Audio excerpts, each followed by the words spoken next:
What is it that undergirds Western civilization?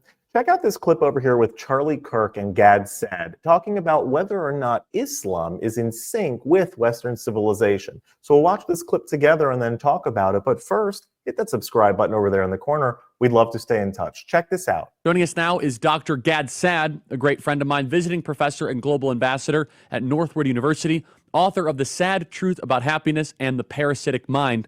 Dr. Saad, great to see you. How are you, sir? So, Dr. Saad, I'm doing well. You were the first guest that we thought of someone who could really speak truth to power about what we're seeing in New York and a broader takeover of the West by Islam. And I said something yesterday. I said, look, it doesn't feel right or seem right that the West is quickly being taken over. Both London and New York are going to have Muslim mayors, and having third world immigration that has made that possible. Dr. Saad, how should we think about all of this? Look, Islam, like any ideology, has certain defining tenets, some of which might be perfectly consistent with our values, but many of which, regrettably, are perfectly inconsistent with our values. So take, for example, Sharia law, which is Islamic law. It purports that the severity of a punishment depends on the identity of the perpetrator and of the victim. In that sense, it couldn't be any more antithetical to American jurisprudence, which basically says that Lady Justice has to be blind. And so the people who say, hey, you know, all religions have good and bad, I mean, in a very idiotic sense, that's true.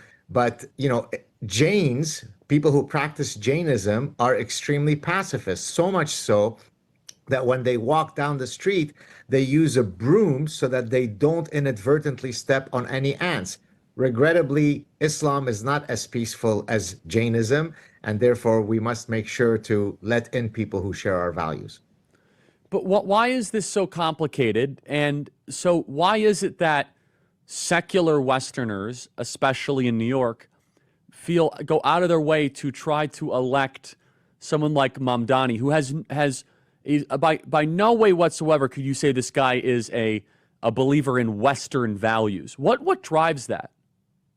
So, I mean, there are several reasons, one of which is, so Islamophilia, the love of Islam, stems from several, parasitic ideas, one of which is that Islam, because it is in the minority status in the West so far, it is viewed as the underdog. And of course, progressives with their suicidal empathy love to view the underdog as downtrodden, and therefore we need to protect it. Of course, what they don't know is that Islam is the majority position in 56 countries that constitute the Islamic organization, the IOC. OIC, Organization of Islamic Cooperation. And so therefore they have this reflex, right? The noble Gazans are the sweet boys, the Israelis are the mean guys. And so that just comes from the reflexive bent of progressives to always go for the minority. And so what further about Islam do you wish or want Westerners to know about? Do you think that Islam is compatible with Western civilization? The short answer, no. Of course, millions of Muslims decide to ignore the incongruent elements of their religion. They're practicing cafeteria Islam, right? They're choosing the parts that they agree with, and they're ignoring the parts that they don't agree with. But once Islam becomes, never mind a majority, if it becomes a strong minority, we have 1,400 years of history that tells us what happens to all of the foundational values that we hold dearly in the West, right? I mean, you don't have to, believe me, you could just study history, right? I mean, almost every single one of the 56 countries that I mentioned a few minutes ago started off with having zero Islam. And then you close and open your eyes, suddenly it's 99.9% Islam. How did that happen? In some cases, it takes 5 years for it to happen. In some cases, it takes 500 years to happen. But inshallah, it will always happen. I'll mention one other thing. Many of your viewers may not know this. Since 9/11 alone, Charlie, so that's 24 years, there have been 47,000 plus terror attacks committed by Islamic terrorists in nearly 70 countries. And now there are multiple databases that you can use to to prove that this number is correct. 47,000 terror attacks. So that should give you a sense of whether Islam is compatible with the West or not. So why is it that so many Muslims are moving to Western countries? Is it just economics, or is there something more ideological at play here? It's both. Of course, many Muslims have no interest in conquering anyone, and they want, as you just said, exactly what you said, which is I want better economic opportunities for me and my children and so on. But the Muslim Brotherhood and many other Islamic theorists and scholars and politicians have said that we will conquer the West through three means, and I hope that your listeners and viewers take note. Number one, we will conquer the West through the womb of our women, right? So that's a demographic fertility battle. We will produce 5 children, you will produce 1.2 children, and we will outbreed you. Number two, we will conquer the West through hijrah. Hijrah is the Arabic word for immigration, and that's exactly what we do with our open border policies. And number three, we will conquer the West by using your miserable freedoms and liberties against you. They're screaming this out from the top of the mountain, and yet most Westerners choose to ignore it, Charlie. It is so galling. It is so frustrating. I escaped that world 45 plus years ago, and here it is now hunting me down 50 years later. And it's what can we do to fortify ourselves against this? And mass immigration leads to bad policies. You become what you import. And I know that you're working on a book called Suicidal Empathy, but help me further understand the fortification strategy to help prevent this. Well, demography is indeed destiny, right? I mean, a culture is defined by the values that the majority of people share in that culture. Cultures are not all equal, right? Cultures that throw gays off rooftops are not as good as cultures that don't. Cultures that don't engage in female genital mutilation of their little girls are not as good as cultures that don't, and so on and so forth. So cultures have values, religions have values. It is perfectly reasonable for a host society to say, you're only welcome here as long as you completely reject some of the values that are antithetical to ours. If yes, welcome in, my brother. If no, stay from where you came from. I mean, it's as simple as that. But again, Charlie, the reflex in the West, hence parasitic mind and suicidal empathy, people in the West have been taught that it is gauche, it is callous to ever criticize someone's religion. And that's what makes most Westerners so impotent to ever criticize Islam, because they say, well, you know, I've got my religion, they have theirs. Who am I to judge them? Well, you should judge if those values are inconsistent with those that you hold dear. And people in the West assume that Western values are universal, and they're not. What in particular makes Islamic values incongruent with Western values? What are the specifics you would say? Well, there are many, but one of which, so look, all Abrahamic faiths have a coalitional psychology, us versus them, right? The Jews say they are the chosen people and they are the goys. The Christians say they are the ones who accept Jesus and are going to heaven, and the rest who are going to hell. The Muslims say that they are the believers and the kuffar, the non-believers, which is kind of a derogatory term. But there is something unique in Islam in that the doctrines of Islam spend an extraordinary amount of time being very concerned about those that don't share their faith, right? So, for example, Judaism is not a proselytizing religion. That's why there are only 15 million Jews in the world. There are as many Jews today in the world as there were at the start of the Holocaust, roughly. Totally. Okay. Whereas Muslims, in a sense, it's the ultimate successful marketing That's strategy, such a good because point. in 1400 years, Charlie, they have nearly 2 billion people. So Islam is successful. Judaism sucks at marketing itself. And so there are many elements within the contents of the doctrines of Islam that make it uniquely dangerous. And again, this doesn't take away from the fact that most Muslims are perfectly nice and sweet and peaceful. But where Islam goes, personal liberties die. Well, and think about even within that statement, Dr. Saad. Okay, they're peaceful and sweet because we're comparing them to Western values, and so Exactly. if you compare a Muslim to Muslim values, so they're sweet by our standard, is what I'm saying. And so Right. insofar that they will comply to the Western standard, then fine, of course. But what is a good Muslim? What in a Muslim standard, what does a good Muslim look like? Well, certainly one, by doctrinally speaking, is certainly one who is working to unify the entire globe under the unifying flag of Allah, right? So that should give shivers down the spine of most people. Look, Egypt used to be fully 100% Coptic Christian country. Fast forward many centuries, it's now 10% Coptic. Lebanon, during my lifetime, when I grew up in Lebanon, was a majority Christian country. Fast forward 45 years, it is a largely Muslim majority country. What happened to the Syrian Christians? What happened to the Iraqi Christians? What happened to the Pakistani Christians? So again, it's not as though Islam always goes into a place and decapitates everyone who's not Muslim, but by one mean or another, once Islam takes a foothold somewhere, then the trajectory is very clear. And so if we wish to have the United States become an Islamic country, stay with the current open border policies, and in 500 years, we'll all be named Muhammad. What a smart point that in the Islamic text, they spend so much time about people who do not share their values.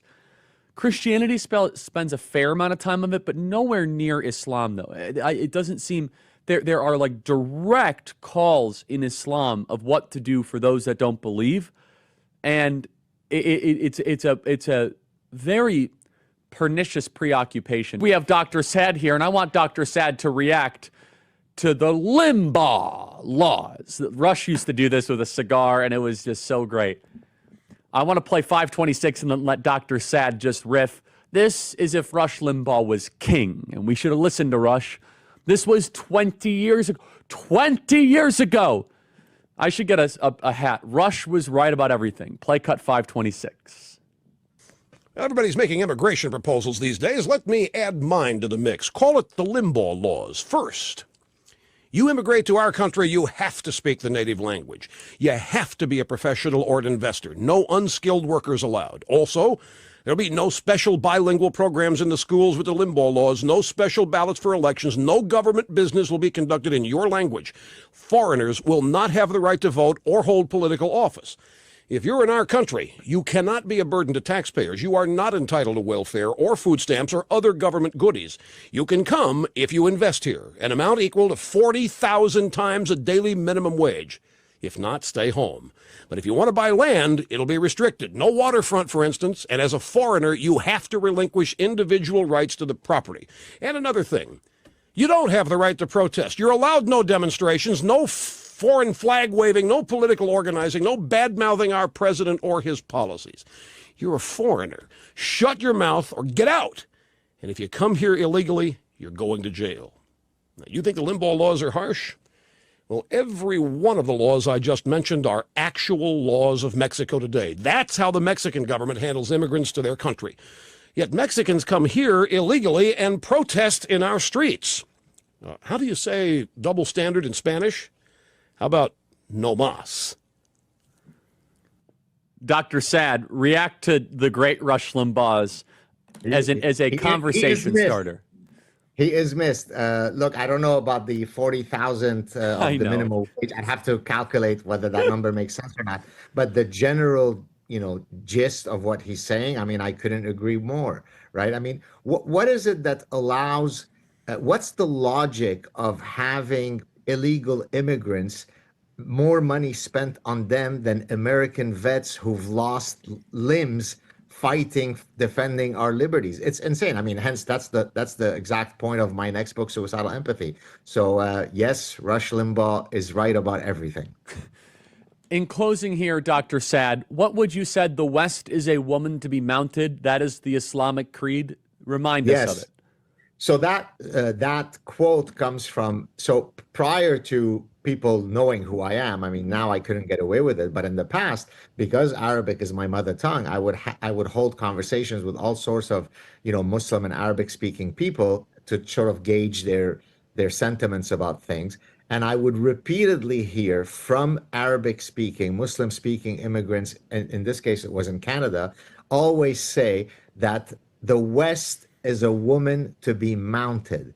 And what the reflex that captures is that all of the virtues that we think as laudable in the West, compassion, magnanimity, uh, generosity, empathy, are heard as weakness, weakness, weakness, and weakness by cultures that don't necessarily share our infinite largesse. And so it's exactly what they're So, saying. West is weak. It's a woman, therefore really you quick, mount it. we know the Red Green Alliance, right? But Yes. Islam is all about power, and leftism is all about power. Maybe that's also what they have in common. Exactly. They both despise the West. So because we both despise the West, we will join in unison in trying to get rid of the West. But of course, the leftists don't recognize that once Islam becomes ascendant, they will be decapitated just like the rest of us. Dr. In order to have a society that's functional, you have to have a certain vibe, a certain worldview that everyone in that society will relate to, that like they can accept. It doesn't mean that everyone has to be exactly the same religiously, ethnically, or whatever, but that the society, in order to maintain itself, has to have a certain structure. I'm reminded, they were talking they gave multiple examples of Christianity and Islam. But when it comes to Judaism, so in ancient Israel, you didn't have to be of the Jewish faith to live in Israel. You just had to agree to adhere to a basic moral structure of living. So again, you didn't have to fulfill all the commandments, you didn't have to keep kosher, but if you wanted to live in the land of Israel, you had to not worship idols, not curse God, not murder, not commit adultery, not eat the limb of a live animal, not steal, and not and to adhere to the court system that was prevalent at the time. And so that was the structure. You didn't have to become Jewish. You didn't have to abandon all of your belief systems and conform to Judaism per se. You just had to agree to live into the basic moral structure that the society was created upon. And in fact, that's one of the reasons that Judaism doesn't proselytize. Look, in general, wherever we are, the goal is not that other people should become Jewish. It's just that you should live a basic moral life. What is called in the West natural law. If a person can live by natural law, then they are in the good graces of God and have established a civil society and ultimately can merit a place in the world to come. That's our belief as Jews. But in order to create any society and any cohesive group, we want to create a good business, you want to create a society, you want to create a family, there has to be something that represents the body structure of the group that we're talking about over here. If there are divergent, not only opinions and voices, but a divergent worldview of how it should function, and one that wants to usurp the current standard, the foundational worldview, then it's not going to work. And so for us as Americans living in an American society who are grounded in a Judeo-Christian, what I like to call Hebrew Bible values, so much so that our founding fathers viewed themselves as the new Israel leaving Egypt. They were leaving England, crossing a new Red Sea, the Atlantic Ocean, and winding up at a new promised land where they'd have the ability to serve God as they pleased. In fact, one of the original proposed seals of the United States was Moses parting the Red Sea and having the people walk through, because that's so undergirded the foundation of what America was built upon. These Hebrew Bible values in civil society, of liberty, of belief in God, and belief in the divine image of God that everybody possesses, is something that is inherent in our society. It's what Western values are shaped upon. And the more that we can get in touch with that history, and the more that we cherish what those values actually are, that's how we continue that our destiny be to the place that we want it to go. All sorts of ideologies, left and right, have over the years, over the centuries, in the United States and throughout the Western world, have tried to make their mark and cause that the United States or the Western world sway from it, what undergirds it. And we need to stay strong in who we are. That doesn't mean that we don't let people in. It doesn't mean that we are judgmental or are putting off anyone from based on religion, color, creed, or anything like that. Everyone should be welcomed. The caveat, though, is that you have to agree to live on a societal level. You have to agree to conform yourself to the basic principles that shape Western society. If you can do that, then we dwell together in great joy and happiness, the way that it should be. If you like this content overall, hit that subscribe button over there in the corner. We'd love to stay in touch. Take care.